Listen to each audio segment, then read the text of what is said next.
Lesson 26.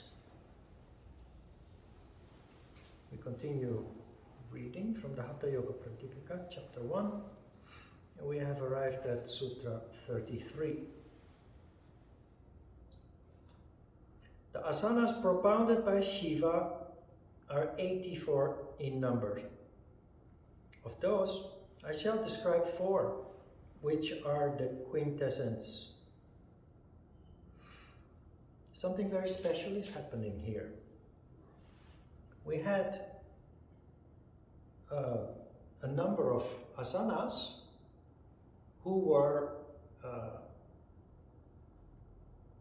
supported by Fascista and Machendra. But here, there are 4 exercises that are propounded by Shiva. Shiva is, of course, the ultimate authority, the origin of everything. So, although the previous sutras we discussed in the first session were significant, were important, he now introduces a category of exercises. He says there are originally 84, but we will discuss only 4 of those, which are the quintessence. They are the most important among those 84. Propounded by Shiva. 34, Sutra 34. These 4, Siddha, Padma, Simha, and Bhadra, are the most excellent. Of these 4, the most comfortable, Siddhasana, can always be assumed. It's interesting that Svatmarama thinks that Siddhasana is the most comfortable among those 4. It's far from comfortable. You will see. Sutra 35 describes Siddhasana. The Siddhasana is now described. Press the perineum with the base of the left heel and place the other foot firmly above the pubis. Keep the chin steadily on the chest. Remain motionless with the sense organs under control, and with steady vision look at the spot between the eyebrows. This is called Siddhasana. It throws open the door to emancipation. That sounds very impressive. Very important is the second half of the sutra, because that reflects the nature of asana. It applies basically to all asanas, but here in particular. It shows that these asanas are not just physical exercises, they are energy control exercises that only work when you meditate. Remain motionless with the sense organs under control. So you're focused. And with steady vision, look at the spot between the eyebrows. Looking at the spot between the eyebrows is what we do when we listen to nada. So this is a pure meditation exercise. You're not just taking on the posture, you really have to work mentally.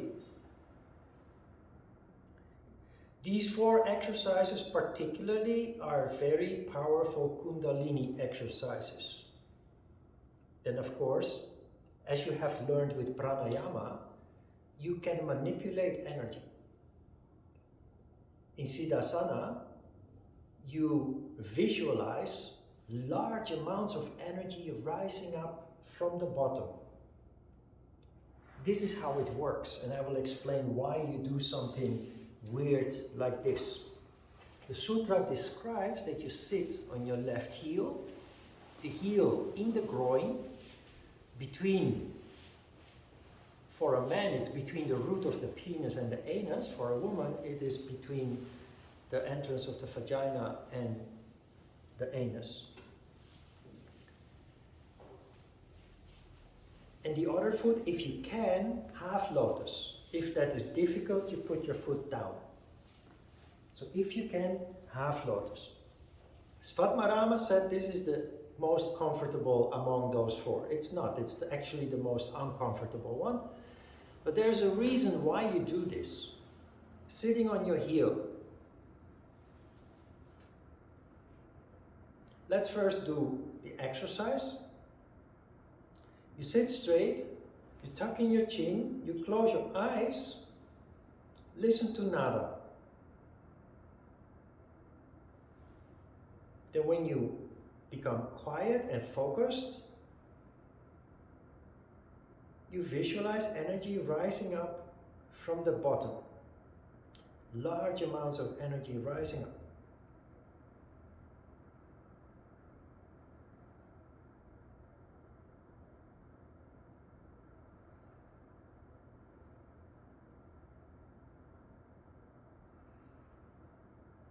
Okay, slowly come back, slowly come off of your heel. I will explain what you're doing. Why would you sit on your heel like that? You might think it's creepy, but to say the least, it's really not comfortable. Well, what you're really doing is you create discomfort at the exact location where Surya Bindu is located, the sun gate. It is the entrance of Shakti energy and Kundalini energy, which is the same, but Kundalini is Shakti energy on steroids. So bigger amounts of Shakti is what we consider Kundalini. Many people lack hip consciousness because fear is located in Muladhara chakra. Surya Bindu is in the center of Muladhara chakra. Because fear is located in Muladhara chakra, many people avoid focusing on what they feel in that area, in and around that area. That is a natural instinct. You cannot manipulate energy from the bottom going in if you have no consciousness in the bottom. Sitting on your heel is so uncomfortable, you acutely become conscious of your bottom.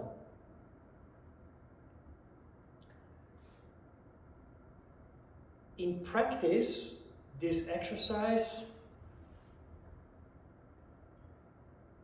you do for a period of time until you don't need it anymore. So you practice Siddhasana. Siddha, by the way, is a person who possesses siddhis.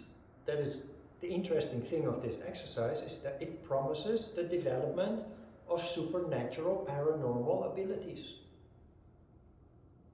The whole system of yoga does that, of course, but that is what the meaning of the name is. Energy rising up, awakening those special characteristics.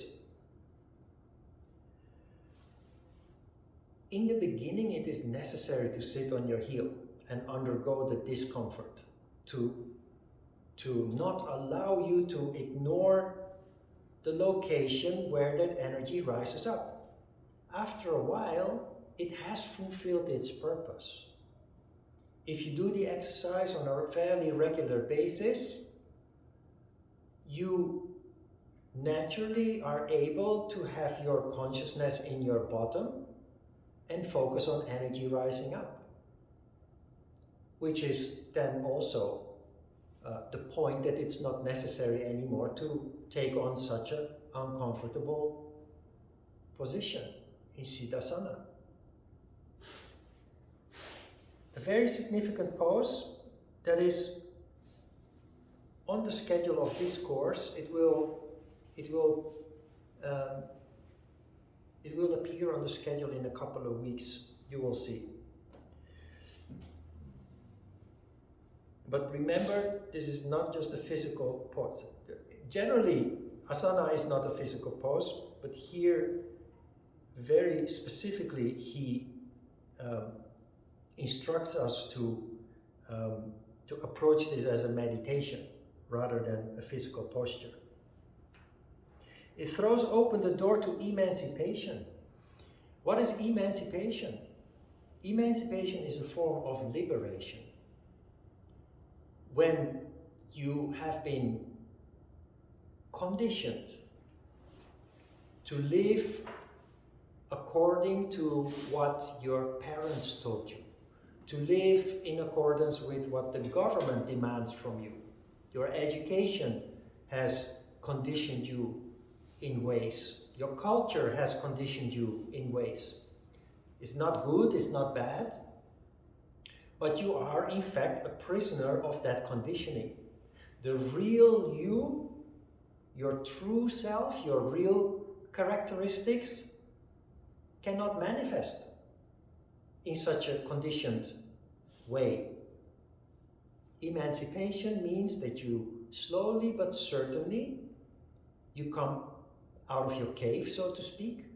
You come out of the darkness. You become aware of how you are conditioned, and not only that, you feel dissonance. You feel that is not really you. And you slowly start shedding all the elements that you have been conditioned with since you were born, and replace them with elements that are close to your heart, with characteristics that reflect who you really and truly are. It sounds complicated, but it's something that happens natural to any yoga practitioner. It's part of the process that all of us are in. 36, according to another view, placing the left ankle above the pubis and keeping the other ankle above it is Siddhasana. That is, it is an asymmetric pose. You sit on the left ankle first, according to Sutra 35. In Sutra 36, you sit on the right heel. 37 is also very interesting. It reflects the qualities of this Siddhasana. Some say this is Siddhasana. Others know it as Vajrasana. Some call it Muktasana, and others speak of it as Guptasana. So Siddhasana I explained. A Siddha is a person who possesses siddhis, supernatural or paranormal abilities, which are not supernatural paranormal. They are actually very natural and very normal, but they don't manifest in most people because of a lack of energy. Siddhasana. Vajrasana reflects the Kundalini property of this pose, because Vajra is a flash of lightning. When the weather turns bad and you see this flash of lightning in the sky. So it's symbolism for the energy that rises up. Not just energy, but like a flash of lightning. A powerful image. Mukta is liberation. Like emancipation. Shedding everything that is superficial and replacing it with the real characteristics you possess. Gupta means protection. You become empowered. You become protected physically, mentally, spiritually, as a result of this huge influx of Kundalini energy. 38, the Siddhas know that as among yamas, a moderate diet is the most important, and among niyamas, harmlessness, So among all asanas is the Siddhasana. So again, he's emphasizing, comparing it with other important elements of yoga. He says that Siddhasana among all asanas is the most significant, the most important, because of its qualities. 39. Of the 84 postures, one should always practice Siddhasana. It purifies the 72,000 nadis. Nadis, energy channels. There are not two, Ida and Pingala, that is only symbolical. A Korean traditional doctor will tell you that you actually have 72,000 approximately energy channels. Siddhasana purifies the 72,000 channels. How does that work? We have Nadi Shodhana Pranayama, which is a milder form of purification of the nadis. Nadis get clogged. Experiences that we have since we are born, painful experiences, traumatic experiences, they cause blockages in our energy circulation, in the energy channels. Those blockages stay in place and further down the road cause not only memory, the memory of the traumatic experience to haunt you, to make you suffer anytime or every time that they are triggered, but in the long term it also leads to disease. Disease is mainly caused by blockages in the energy circulation. Traditional medicine, the main purpose of traditional medicine is to unblock energy, not to treat the symptom of the disease, but to treat the cause of the disease. And traditional doctors know that that is almost always an energy blockage. How do you unblock? How do you get rid or purify the blockages? By accelerating energy. By accelerating its energy. Accelerating energy is like flushing through. It cleanses the impurities, the obstacles, the blockages. Nadi Shodhana Pranayama does that. Frankly speaking, your asana practice already leads to that acceleration. Standing still, actively engaging, leads to that acceleration of energy. And this is an exercise that does that in a very powerful way.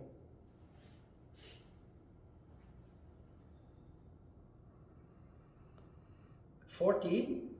The yogin who, contemplating the self and following a moderate diet, continually practices the Siddhasana during 12 years, obtains fulfillment."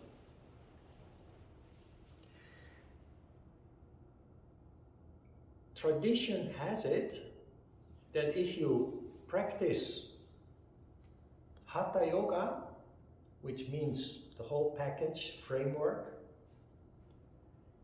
you reach enlightenment. He calls it fulfillment here. Transformation, complete transformation, in 12 years. Tradition also has it that if you add to that the study that entails Raja Yoga, philosophy, study of the philosophy, how it all works, and how to deal with obstacles that you come across, it actually takes only 4 years. The reason why it takes 12 years in Hatha Yoga is because you go through a process without consciously, intellectually understanding all the changes that you are going through, and as a result of that, you make lots of mistakes. You're sometimes confused, wondering whether it is right or wrong, while when you, on top of your practice, study how it all works, the obstacles that you run into, and how to deal with them in a proper way, you take a huge shortcut, and the whole transformation is achieved in only 4 years. That is, of course, an estimate, but it just indicates the transformation with Hatha Yoga takes about 12 years, with Raja Yoga it takes about 4 years.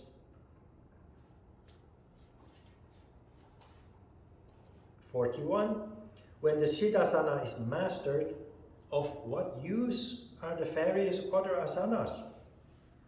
When the vital energy is well restrained by the practice of Kevala Kumbhaka, the Unmaniya Vashta, which gives delight, arises of its own without effort. Several things here. The first sentence of the sutra implies that you don't need to do asana anymore after you have learned Siddhasana. When the Siddhasana is mastered, of what use are the various other asanas?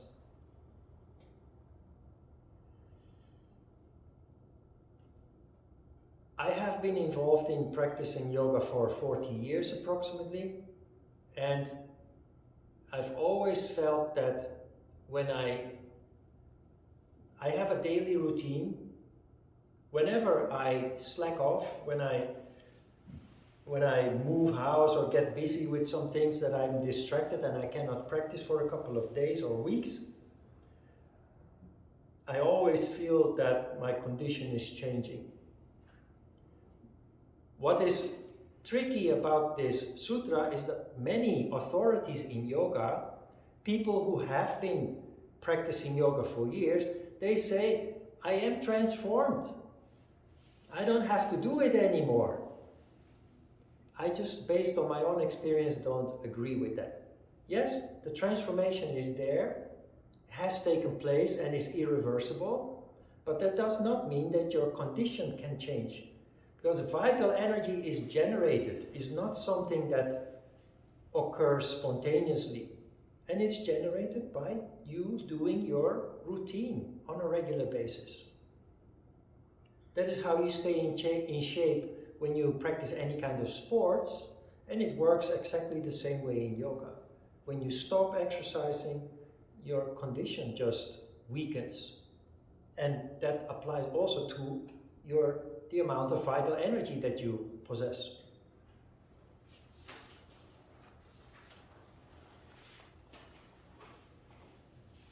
And the sutra continues, when the vital energy is well restrained by the practice of Kevala Kumbhaka, the Unmaniya Vashta, which gives delight, arises of its own without effort.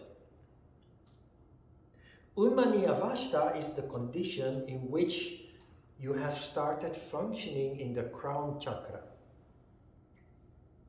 It is my experience, indeed, that when you do not practice anymore, you still you maintain your ability to contemplate spontaneously in daily life situations. You will not lose that quality anymore. But again, this is suggesting that if you have practiced for a while and the transformation has taken place, you don't need to practice anymore. He mentions Kevala Kumbhaka, which is what we call spontaneous pranayama. Pranayama is a framework, a technique to help you change your energy household, to upgrade your energy household. When you have done the pranayamas during several years, gradually increasing the count and repeating in a cyclical way all the pranayamas, the 8 pranayamas that you learn, your condition becomes such that when you are disharmonious, you do not have to sit down to do a pranayama to correct that condition. It happens already when you realize that you're off, balance. Simply the thought will trigger a reaction within you that allows inflow or outflow of the energy that is causing the disruption, leading to harmony. It's just the exercises that you do brings about a reconditioning. But again, in my opinion, it is important that throughout life we do maintenance to keep that condition on a high level. And again, the tricky issue here is that indeed so-called yoga masters, authorities, people who have been practicing yoga for years, they will say, well, the text confirms, I don't have to do it anymore. Beginners have to do it, but I don't. And I just don't agree with that. But follow your feeling, I'd say. 42. When there is complete mastery of the Siddhasana alone, the three bandhas follow naturally and without effort. I think I referred to this sutra when we learned about the bandhas. There is much ado about the bandhas.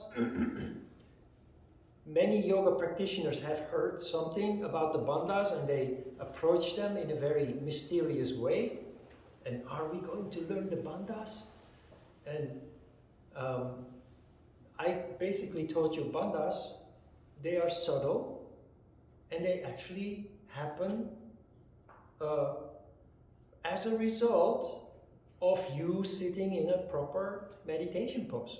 If you sit in Sukhasana or in Virasana, or even when you sit on a chair, as long as you sit actively straight, the three bandhas are there. You do not have to separately pay attention. Is my Jalandhara bandha, is my Mula bandha in place? No, it's already happening. They are subtle. And here it is confirmed that they are actually happening naturally and without effort. 43. There is no asana like the Siddha, no kumbhaka like Kevala, no mudra like the Kechari, and no laya like that of the inner sound, nada. So here he is lumping together the most consequential techniques in yoga. Siddhasana, Kevala, Kumbhaka, spontaneous pranayama I explained in Sutra 41. The mudra like Kechari, we have talked about Kundalini, which is Shakti energy on steroids, so energy from the bottom rising up. But there is an equivalent exercise that does the opposite, and that is Kechari Mudra. Kechari Mudra is an energy control exercise where you take in huge amounts of Shiva energy.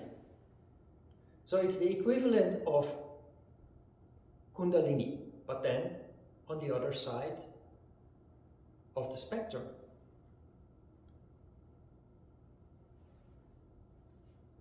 And no laya like that of the inner sound, nada. Emphasis here on nada. An element that most certified yoga teachers have never heard of. And if they've heard of nada, it's because they read a text, not realizing that it's actually existing, an existing element or an existing sound that you actually apply in your yoga practice, especially in your meditation. 44. You see, many from Sutra 35 to Sutra 43, 9 sutras were dedicated to only one exercise, showing the importance. While in the previous section, there was only one or maximum 2 sutras dedicated to one asana. Here you have 9 for only Siddhasana.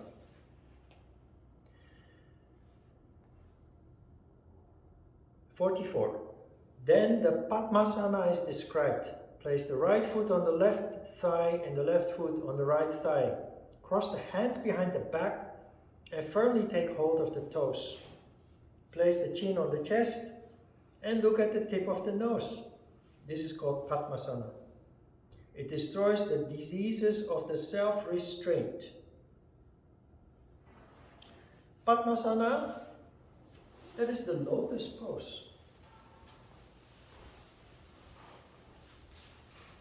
Which you can do, as the text indicates. It's asymmetric, so you can do it with the left foot up first or the right foot up first. If you try, you will see it feels very different when you switch. Now, the drawing shows this posture. This is how you meditate. But the text actually says that after putting your feet up, you then grab both your feet with your arms around your back. Can you maybe grab your feet? I think you can.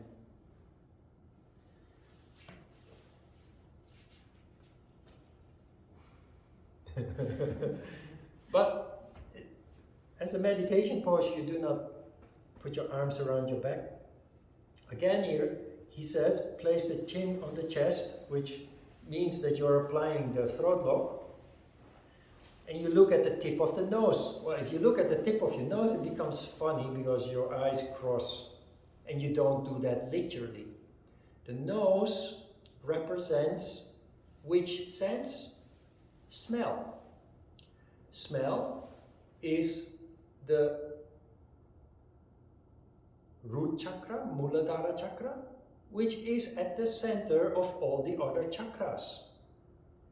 So, it is symbolical language, it's symbolism for concentrating on the center of your head, which is for us, nada. Again, like Siddhasana, it's a meditation exercise. It's an energy control exercise.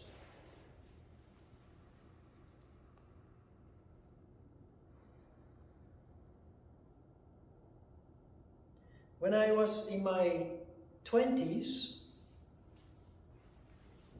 I used to, for a couple of summers, I used to take my brother to southern France, to the camping in the summer vacation, for a month. My brother was addicted to drugs, and I wanted to help him to kick the habit, to become clean. From Amsterdam to southern France, where we went to the camping on the seaside Mediterranean, is about 12 hours drive, if you drive non-stop. And we would drive at night to avoid the traffic in the daytime. So we would start driving with a gas tank full of fuel, and then after 4 hours the tank would be empty. We would fill up the tank and change driver. After 4 hours of driving, especially at night, you're exhausted. So my brother, after 4 hours driving, he would go to the passenger seat, lower the back of the seat and try to sleep, which is not comfortable in a car that moves and not really very resting. What I would do, I would keep the back straight, sit in Padmasana for about half an hour, 45 minutes, just sitting straight with my eyes closed. And I would be totally refreshed after that. Exhausted after 4 hours driving, concentrating on the road in the dark, sitting in Padmasana for half an hour, 45 minutes, being completely refreshed. At that time, I hadn't studied yoga, only practiced without studying philosophy or the Hatha Yoga Pradipika. Now I understand what happened. It is total reset of your energy system. And all you have to do is just sit in Padmasana, sitting straight. Very powerful exercise indeed.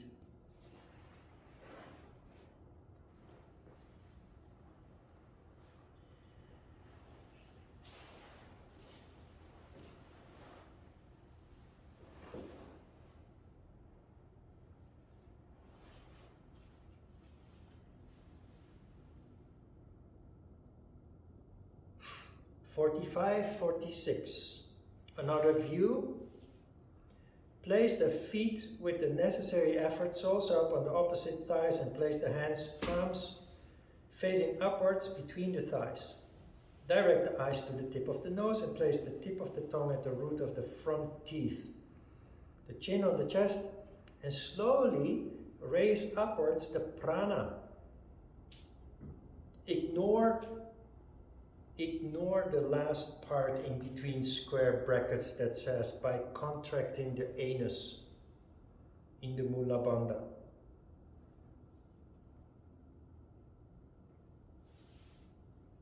So Padmasana, with your hands in your lap, and you push the tongue to the upper teeth. Now why do you do that? That is a technique that in some traditional martial arts is being done.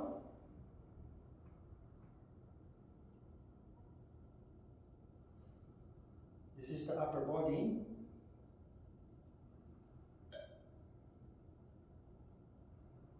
With the head, the lower jaw, the mouth, upper jaw, the nose. That's my nose. And there you go. That looks creepy. Well, it's Halloween, so. What you're doing is as follows. There is a meridian called the Governor's Meridian. The Governor's Meridian goes from here all the way around the upper body.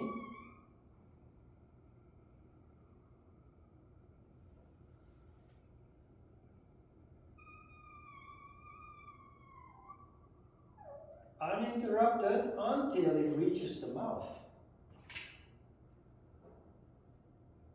This is why you push your tongue against your teeth. By doing so, you connect, you make the cycle full. That is a technique they know in traditional martial arts. Here it is described. Any traditional doctor should know about this also. The Governor's Meridian is a significant meridian.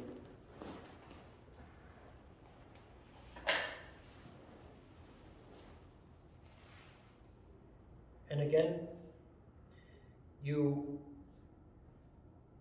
direct the eyes to the tip of the nose, concentration in the center of the head, that means nada for us.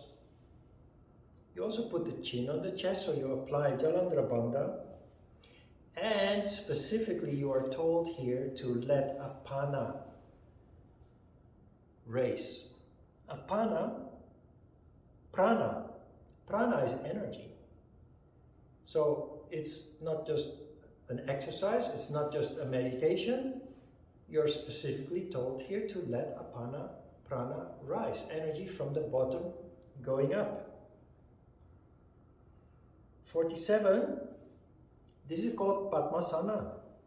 It destroys all diseases.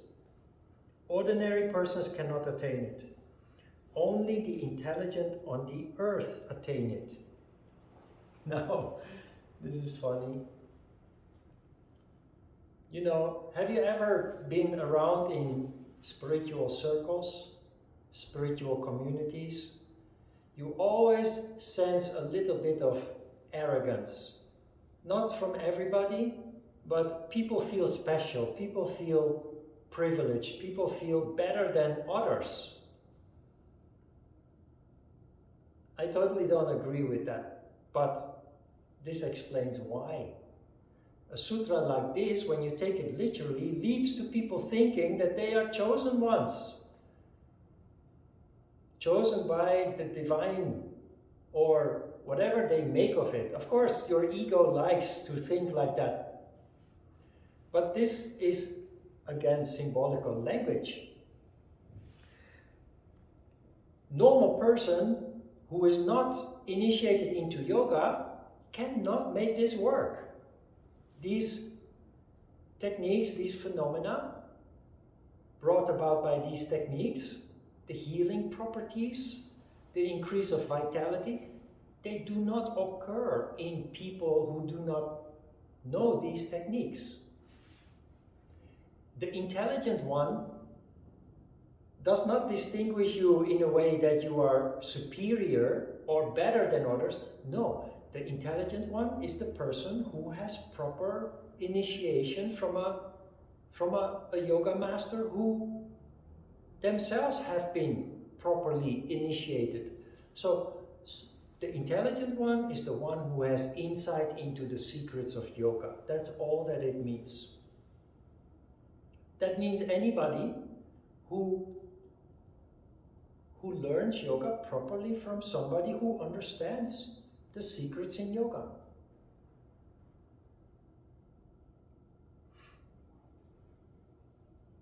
(48) and 48, 49 will be the last one. 48.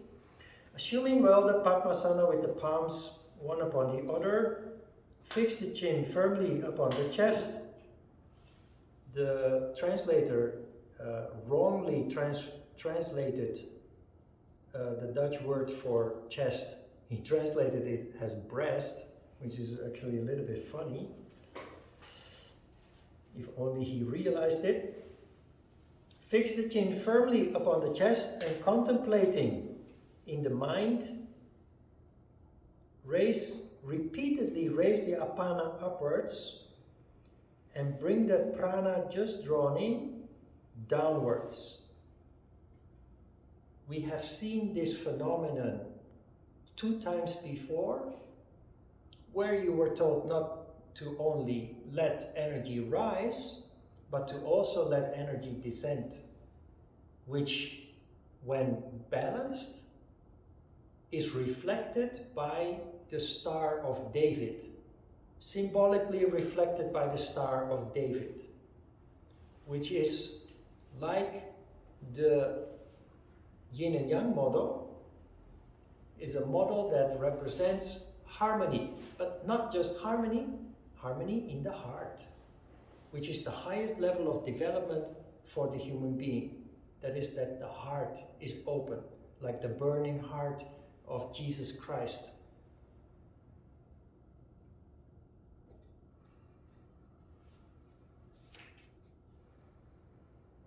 There is an extension of that sutra. By this, a man or a woman obtains unequaled knowledge through the power of Kundalini, which is roused by this process. 49, and the last one for today. The yogin seated in the Padmasana posture, by steadying the energy drawn in through the nadis, becomes liberated. There can be no doubt about this. A very powerful exercise indeed. It is wonderful how the author is heaping praise upon the qualities of these exercises, but I have been doing that throughout my teaching of yoga, not on particular exercises, but the whole system of yoga practice and study. When I experienced my first yoga without actually knowing that it was yoga, being totally unbiased, all I did was just feel what it did with me, and it had such a huge impact on me.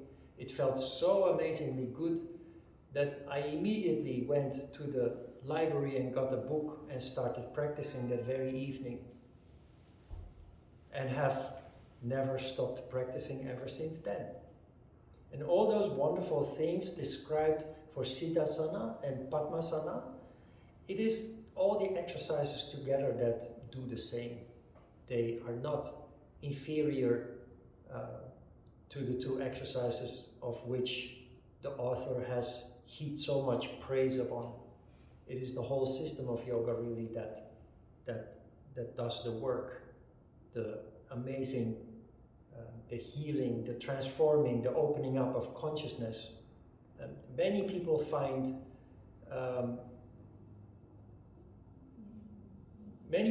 that they can change their lives, can take control of their lives through yoga as a result of all these wonderful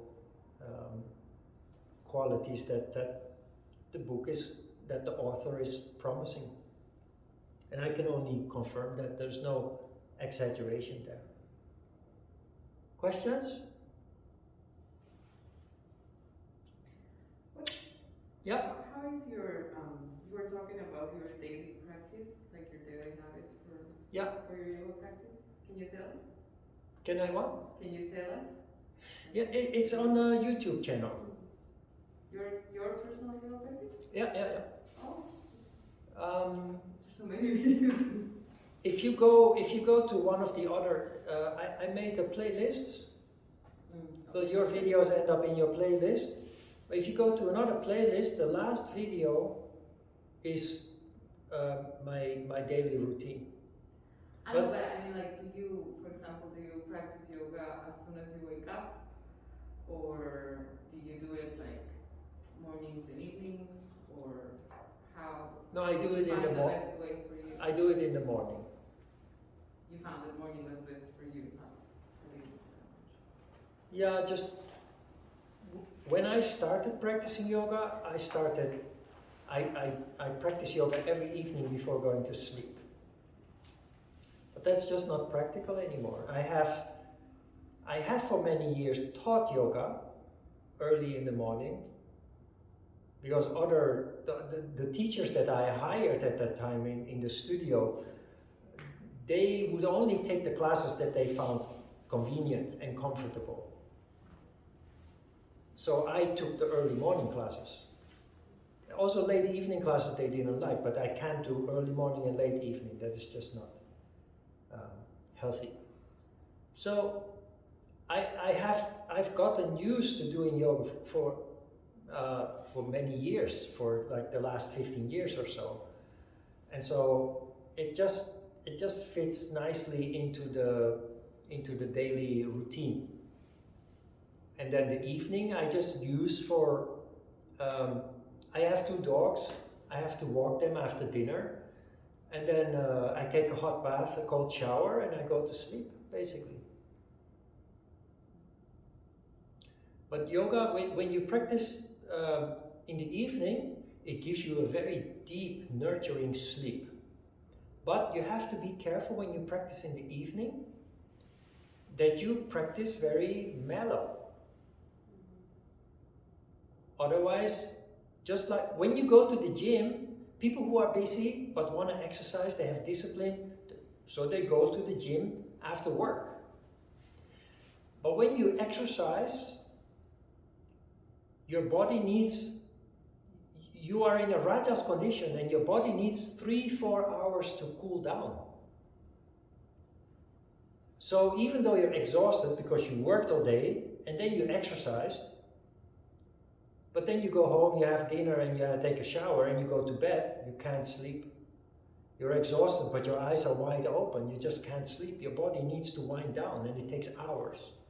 So if you practice yoga too physically, you will find it difficult to fall asleep also. But if you do it correctly, in total silence, dim the lights, total silence, no radio, TV, anything, no people around distracting you, you practice very gently. You will fall asleep like a log. I would fall asleep within 2-3 minutes after my yoga practice. And I even noticed, it didn't happen often, but once or twice, I woke up in the morning in exactly the same pose that I went to sleep. So I hadn't tossed and turned and moved at all. Such a deep sleep. But when I woke up, also every morning when I woke up, I would jump out of bed and just be ready for anything. Just so recovered and refreshed and just amazing. I had another question because when you were talking about how as you grow, right, you start getting these energy blockages based on like trauma and how when you practice yoga you start maybe releasing them. I don't know if that's the word. So mainly the asanas is what helps this, right? Or like, I know it's the whole practice, but the asanas are designed for that releasement specifically. Absolutely. You know, asana, if you do it correctly, is physical, it's energy control, and it's meditation all in one. If you do asana correctly, why? It's physical because you use your physical body. You're stretching, but also engaging, straining your muscles. But you do that in a very specific way, without movement. That leads to acceleration of energy, that leads to sattva. That is why after each asana you feel so nice. In Korean you would say 시원한 느낌. Sense of well-being you feel flowing through you. That is energy. And the meditation part is standing still, staying still is not possible if you don't mentally engage. But the reason why flow yoga is so popular is because people don't mentally engage. Which means if you tell them to stand still, they freak out, they become very restless. Most people don't like this kind of yoga because of that. They just don't understand the power that lies within it, so they think, boring. That is because naturally human beings become restless when they are told to stand still to do nothing. But we understand how it works, so we engage, and that is how it becomes physical, mental, and meditative. Physical, energy controlling, and meditative. If you practice asana correctly, you could skip your meditation if you don't have enough time. Of course, if you add some meditation to it, you reinforce what you achieved in the asana practice. If you don't have time, rest assured that it is just as good. Or just marginally. It's not important. The practice of... I started yoga without sitting down to actually meditate like for half an hour or an hour. But as a result of my practice, I found myself very often just sitting in the windowsill, in front of the window, just staring out into the world, looking at the sky or the street. And it is there that I had my deepest realizations. I was meditating in a natural way because I changed my energy balance through asana without meditation. Later I learned meditation, and it only helped to reinforce everything, to deepen everything. If you don't have much time, if you're busy with things, but you can find some time to practice asana and you do it correctly, you have the benefits of meditation included in it. And what you are referring to, the acceleration of energy, that leads to the purification of blockages in your energy system. Yeah. Next week we will talk about that a little bit in the later session, because we're going to introduce pratyahara then, which is detachment. And that's very much related to things that happened in the past, things that bother you, things that lead to emotions and what have you. All right, let's have a short break.